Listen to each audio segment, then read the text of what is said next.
Le 8 août 2014 sort Five Nights at Freddy's, un jeu vidéo d'horreur indépendant point and click créé par Scott Cawthon, un ancien animateur 3D ayant sorti de nombreux jeux vidéo, mais sans grand succès. C'est après les critiques de son dernier jeu Cheaper Than Son qu'il décide de créer FNAF, sans vraiment croire que cela va fonctionner, mais ce fut une gigantesque explosion. Le jeu est devenu rapidement un jeu culte sur YouTube. Mais si son ambiance cauchemardesque a permis de rendre le premier jeu aussi passionnant et terrifiant à jouer, c'est aussi grâce à son histoire cachée. Je vais donc aujourd'hui vous raconter toute l'histoire de FNAF à travers les différents épisodes de cette toute nouvelle série. Préparez vos lampes torches et vos parts de pizza, car nous partons dans l'histoire lugubre du jeu qui a retourné Internet tout entier. Bienvenue dans leur investigation.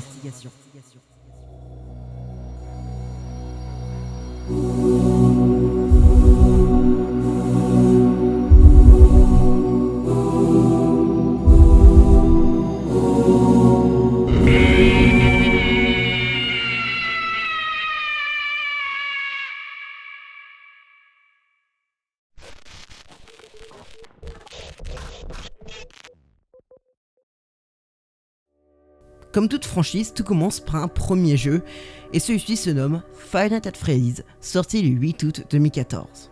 Vous incarnez Mike Schmidt, un homme ayant répondu à l'offre du restaurant Freddy Fazbear Pizza, qui recherchait un gardien de nuit pour surveiller les locaux de minuit à 6h du matin. Ce travail est payé $120,50, qui était le salaire minimum en Amérique en 1993 pour 42 heures de travail. Donc si Scott ne s'est pas trompé dans ses calculs, le jeu se passe en 1993. Donc premier point dans la timeline. Le job est plutôt simple, où vous devez rester assis dans les locaux de la pizzeria dans un bureau qui est entre deux longs couloirs à l'arrière du restaurant. Vous avez un moniteur qui vous permet de regarder les caméras de surveillance et vous êtes accompagné d'un petit ventilateur qui consomme beaucoup trop d'énergie. Si le travail vous semble difficile, eh bien vous serez épaulé, ou plutôt vous serez accompagné pendant les premières heures de votre travail par les appels du phone guy, un ancien employé du restaurant qui vous appelle pratiquement toutes les nuits, et j'ai bien dit pratiquement toutes les nuits, pour vous faire un petit topo de ce qui se passe, ce qu'il faut savoir, et pour vous dire aussi bravo, vous avez passé la nuit. Bref, si vous êtes prêts, commençons à déterrer les histoires et mystères de ce premier jeu.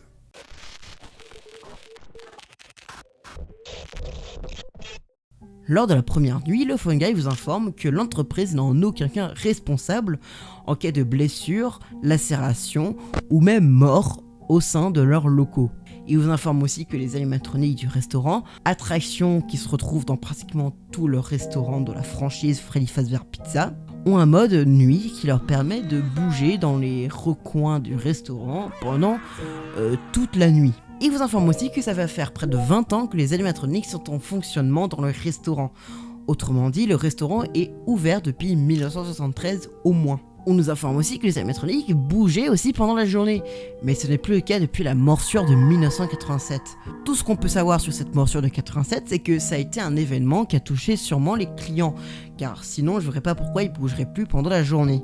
Donc on peut dire que la date de 1987 est plutôt importante dans la timeline. Poursuivons avec l'appel de phone guy qui nous informe qu'il fait ses appels pendant sa dernière semaine de garde. Autrement dit, il a été gardien de nuit avant nous. Et je suppose que les appels sont préenregistrés, que les appels faits par un ancien employé soient donnés à tous les nouveaux employés, donc c'est des appels préenregistrés. Et aussi par rapport à un autre petit élément qui sera expliqué un peu plus tard dans la vidéo. Donc on peut pas vraiment dater les appels du phone guy, parce que beaucoup de personnes ont déjà essayé de les dater, sauf que c'est pas vraiment possible vu qu'ils ont été préenregistrés et qu'on n'a pas vraiment d'éléments spatio-temporels à expliquer dans le cas des appels du phone guy. Et dernière information, c'est lié de nouveau au mode nuit des animatroniques. Les animatroniques ont un mode libre pendant la nuit, qui les font bouger dans tous les locaux, ça j'ai déjà expliqué avant. Et du coup, ils ont par moment envie d'aller dans votre bureau. Et s'ils arrivent à votre bureau, ils vous verront comme un endoskeleton. Donc, il faudra vous mettre dans un costume, car dans leur code, il est interdit aux animatroniques de ne pas porter leur costume, parce que sinon ça risque de faire peur aux enfants. En même temps, quand tu vois leur gueule sur les costumes, tu m'étonnes que ça risque de faire peur aux enfants. Donc, il vous enfoncera dans un costume d'animatronique de Freddy, s'il vous voit et vous attrape. Sauf que le problème, c'est qu'ils vous enfoncent dans un costume qui a déjà les parties animatroniques, ce qui est plutôt cocasse. Donc si vous entrez dans le costume, déjà vu que ces animatroniques, ils vont mettre une force immense, parce que c'est des robots, donc ils ont pas mal de force, et ils vont vous compresser dans un costume ayant déjà les parties des animatroniques, ce qui va vous compresser, vous broyer, et vous faire exploser de partout. Donc évitez par-dessus tout de laisser les animatroniques rentrer dans votre bureau, sinon vous êtes mort. En parlant des animatroniques, qui sont-ils? Eh bien tout d'abord nous avons le chef du groupe, Freddy, qui est un ours brun ayant un micro et un petit chapeau haut de forme, qui est pas très actif, mais qui quand il est actif à partir de la nuit 3, a ses yeux qui brillent et reste très souvent dans la pénombre. Ensuite vous avez Bonnie, celui qui est le plus agressif de toute la bande, qui est un lapin violet, bleu, c'est comme vous voulez, qui a un magnifique petit nœud de papillon rouge, une guitare rouge qui change entre les différents jeux, et qui est pas mal agressif car c'est le premier qui est actif et celui qui vient le plus souvent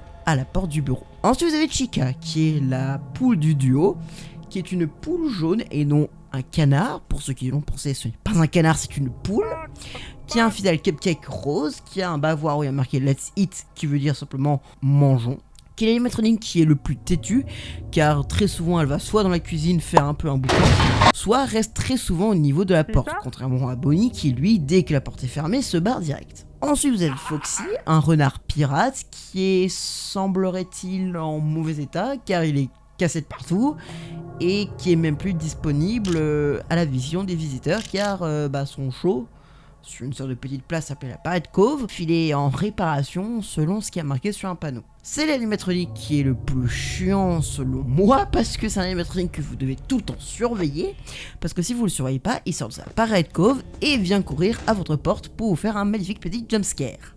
Et pour terminer, vous avez Yellow Bear. Yellow Bear qui a été renommé par la communauté Golden Freddy. Golden Freddy est un animatronique très rare à voir. C'est un ours jaune ressemblant très portrait à Freddy, sauf qu'il a la fourrure jaune. Il a l'air en piteux état et surtout qu'il n'a pas du tout l'air d'être en marche parce que il est d'une façon à être comme si il n'avait plus aucune alimentation et était couché au sol. C'est un animatronique qui est très rare à voir parce qu'il apparaît seulement à partir du moment où son affiche, qui montre simplement sa tête en mode jumpscare, à la place de celle de l'affiche de Freddy à la cam 2B. Autrement dit, si vous voyez la tête de Golden Freddy sur l'affiche de Freddy à la cam 2B, c'est qu'il est dans votre bureau.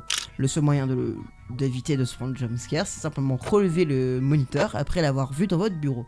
Et il partira direct. Mais du coup, ces 5 animatroniques, pourquoi ils vous poursuivent? Parce que oui, s'il y a bien un truc qu'il faut savoir, c'est que les animatroniques n'ont pas du tout l'air d'être dans un fonctionnement normal, parce que certes, le fonctionnement libre est vu par le Fun Guy comme un fonctionnement normal, mais désolé, mais pour les animatroniques qui sont aussi têtus et aussi agressifs, ce n'est pas normal. Donc, pourquoi ces animatroniques sont aussi spéciaux, comme si en fait ils n'étaient pas du tout dans un fonctionnement normal, codé, comme ce que devrait être un animatronique normalement. Donc, messieurs, dames, partons directement dans l'histoire de FNAF 1, l'histoire théorique et l'histoire étrange que le jeu nous a raconté par rapport à plusieurs moyens différents et difficiles à décrypter pour certains. C'est parti pour les mystères de FNAF 1.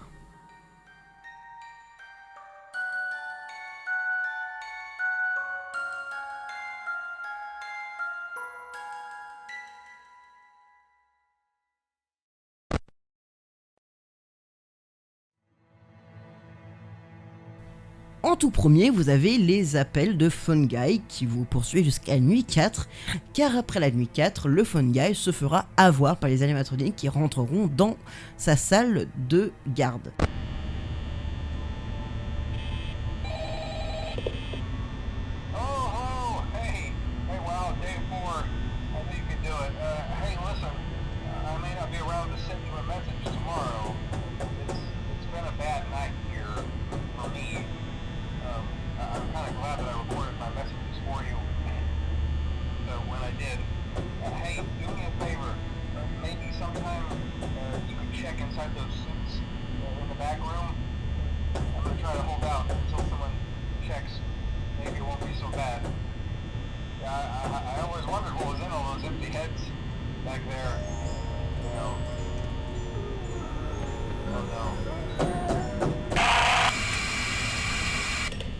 Ce qui explique pourquoi le poste de gardien de nuit était libre, parce que le Fun Guy s'est tout simplement pris un game over de la part des animatroniques.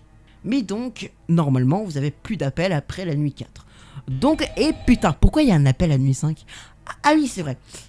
Il semblerait que les animatroniques vous appellent à partir de la nuit 5. Ouais, c'est plutôt bizarre.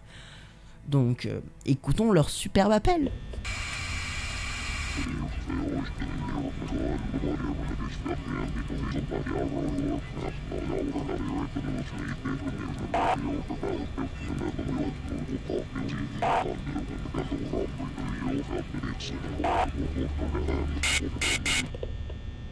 Hein ? Bon, n'essayez pas de comprendre, c'est un charabia de phonétique avec, je sais pas, des différences de tonalité, des choses comme ça qui font que on peut pas déchiffrer ce qui est en train d'être dit dans le téléphone. Par contre, ce qu'on peut comprendre, c'est que ça vient des animatroniques, parce qu'il y a les bruits des jumpscares entrecoupés de la voix bizarre qu'on entend. Et de la façon dont la tonalité et le fait que la voix soit plutôt grave, profonde et tout, ça ressemble pas mal au jumpscare de Golden Freddy.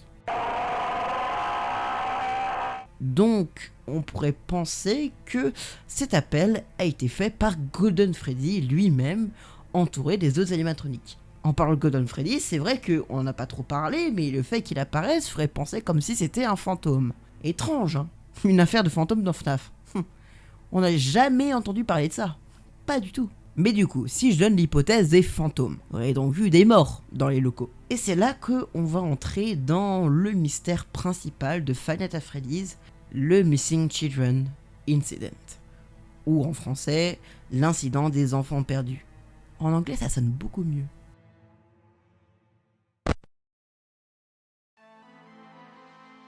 On nous parle pour la première fois du Missing Children Incident grâce à des journaux qui apparaissent brièvement de temps en temps à la place des règles sur l'affiche à la caméra 4B. Les règles comme ne pas toucher Freddy ou ne pas chier par terre seront remplacées tout simplement par des affiches de journaux qui nous parleront des affaires sordides qui entourent les locaux du Freddy Fazbear Pizza. Et le Missing Children Incident est l'affaire principale qui entoure les locaux. Voilà ce qui en dit. L'affaire raconte l'histoire de 5 enfants qui auraient disparu dans les locaux après qu'un employé aurait mis un costume de rechange et les aurait attirés dans l'arrière-salle du restaurant pour sûrement les tuer. Le suspect a été arrêté et condamné, mais les enfants n'ont jamais été retrouvés. Étrange quand même que 5 enfants aient disparu. 5, comme le nombre d'animatroniques dans le restaurant. Et je pense que vous voyez venir, il semblerait que les enfants, ou plutôt leur corps, ont été mis dans les costumes pour être cachés. Et je pense que c'est le cas parce qu'une autre information dans un autre journal nous parle du fait que les animatroniques ont du sang et du mucus qui sortent par les orbites et autres parties des costumes. Comme s'il y avait des carcasses à l'intérieur des costumes animatroniques. Tellement que l'odeur et la vision est cauchemardesque que le restaurant risque d'être fermé suite à ces problèmes sanitaires liés à ces costumes qui ressemblent à des carcasses réanimées. Et on en apprendra aussi la fermeture prochaine du restaurant, une fermeture causée par ces problèmes sanitaires. Le restaurant Freddy Fazbear risque de fermer et va fermer à la fin de l'année suite à ces problèmes sanitaires. Et donc, on est donc sur la dernière année de vie du Freddy Fazbear Pizza.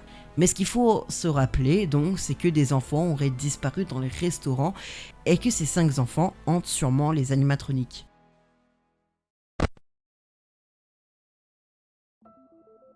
Pourquoi je dis que les enfants hantent sûrement les animatroniques ? Eh bien, comme j'ai dit avant, il y a 5 enfants qui ont disparu et il y a 5 animatroniques dans le jeu. Et vu les histoires de carcasses réanimées, je pense que ça se voit à des kilomètres que les corps des enfants ont été mis dans les animatroniques et que sûrement les âmes des enfants se sont liées aux costumes et aux endosquelettons, ce qui donne donc des animatroniques hantés par des enfants. Si les enfants hantent les animatroniques, il y en a bien un qui représente parfaitement ce qu'on pourrait voir d'un animatronique hanté, Golden Freddy. Golden Freddy, c'est vraiment l'animatronique le plus mystérieux. Comme j'ai dit avant, il y a plusieurs façons de savoir comment il est, et même son nom a été un mystère, car très peu de personnes connaissaient son véritable nom avant qu'il soit dit et trouvé dans les fichiers du jeu. J'ai peut-être omis quelques détails. Sur les caméras de surveillance et sur certaines caméras de surveillance, vous voyez certaines affiches, certaines parties du décor qui peuvent changer, comme par exemple les journaux qui remplacent en fait les règles du restaurant, ou encore l'affiche de Freddy qui est remplacée par la tête de Golden Freddy. Et bien dans le restaurant, il y a aussi des messages subliminaux, un peu comme des It's Me, des enfants qui pleurent, ou certains trucs comme, je sais pas, les têtes des animatroniques qui apparaissent comme par magie sur votre écran. Et je parle pas du moniteur, vraiment, votre personnage voit à des moments comme des hallucinations en voyant les animatroniques. Et il y a toujours une phrase qui suit ces images subliminales. It's me.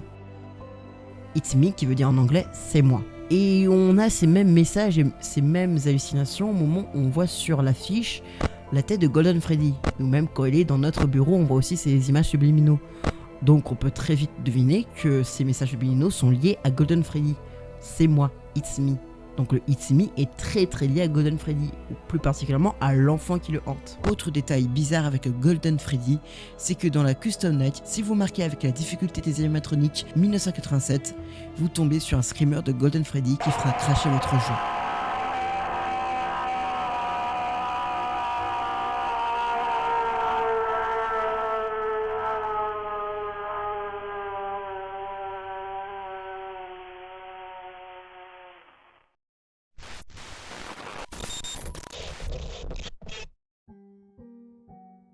Donc maintenant faisons table rase de toutes les informations qu'on a grâce à FNAF 1. Nous avons d'abord en 1973 l'ouverture du Freddy Fazbear Pizza avec les animatroniques qu'on trouve aujourd'hui. En 1993 se passent les événements du jeu ainsi que la fermeture de ce dit restaurant suite à des problèmes insalubres avec par exemple du sang et du mucus qui sort des animatroniques. Pendant ces 20 ans, on a un événement qui arrive appelé la morsure de 87 qui empêche maintenant les animatroniques de bouger pendant la journée et avoir des interactions avec les visiteurs et la clientèle. Et pendant ces 20 ans, on a aussi les 5 enfants qui disparaissent et qui créent l'événement appelé le Missing Children Incident. Et pour finir, ce sera de la pure spéculation, mais je pense que les appels de PhoneGuy se passent en 1993. Déjà parce qu'on sait que PhoneGuy fait ses appels après 87, parce qu'il parle de la morsure de 87. Ensuite, il parle du fait que ça fait près de 20 ans que les animatroniques existent. Et suivant les avancées technologiques, 73 serait une année plutôt logique pour la technologie qui accompagne les animatroniques. Donc logiquement, le jeu se passe en 93 et les appels aussi. Ce serait logique que les appels soient faits en 93, suivant les modifications et choses à apporter en plus dans les appels. Et donc avec tout ça, on a pour l'instant cette timeline qui est pas vraiment fournie, car comme j'ai dit, le premier jeu donne les bases de l'histoire de Five Nights at Freddy's, même si au bout d'un petit moment, l'histoire va totalement se chambouler. Et voilà mes très chers Coaster fans, j'espère que cette vidéo vous aura plu. Je voulais faire d'abord une conclusion bien racontée et tout, mais je pense que je ferai ça à la fin de la série, pour après raconter toute l'histoire complète de FNAF, parce que oui, il y a les vidéos qui expliquent le lore, mais il y aura une vidéo qui racontera toute l'histoire que j'ai essayé de vous expliquer tout au long des épisodes de lore investigation. J'espère sincèrement que ce premier épisode vous aura plu, et que vous serez au rendez-vous des prochains épisodes qui sortiront plus tard. Bon... c'est pas que je suis en train de crever de chaud dans ma chambre, mais comment vous dire qu'aujourd'hui il fait très chaud et que si ce premier épisode a été une tannée à faire pour vous dire, le tournage s'est déroulé sur 3 heures, je pense que les autres épisodes vont être une véritable tannée, savant que je suis à 40 minutes de record. Et que FNAF 1 est littéralement le jeu le plus simple à expliquer. Et que FNAF 2 est, je pense, le jeu qui a le plus foutu la merde. Je vous dis juste mes très chers Coaster fans, à la prochaine, à plus, et bienvenue dans cette toute nouvelle phase de la chaîne.